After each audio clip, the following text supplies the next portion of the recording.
Monsieur le ministre, Madame la Présidente, mes chers collègues, c'est à regret que je me tiens ici pour défendre cette motion de rejet préalable du projet de loi autorisant la ratification de l'accord de coopération entre la France et les États membres de l'Union monétaire ouest-africaine.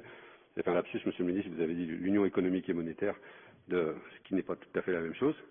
Regret parce que j'aurais aimé croire qu'une réforme du franc CFA, initialement appelée, souvenons-nous, franc des colonies françaises d'Afrique, ne l'oublions pas, aurait pu être l'occasion d'un débat approfondi entre tous les pays concernés et d'un véritable changement en profondeur de nos relations économiques et politiques avec les pays de l'Afrique de l'Ouest francophone.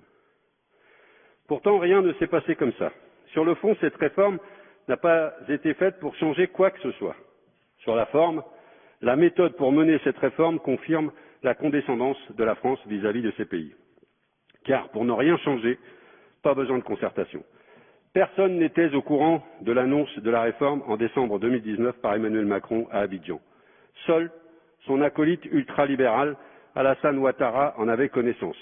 Lui qui a été mis en place par les chars français en 2011 et qui est le champion de toute catégorie de la multinationale Afrique à forte composante française. Lui qui vient d'ailleurs de s'arroger un troisième mandat inconstitutionnel au moyen d'une répression implacable des opposants.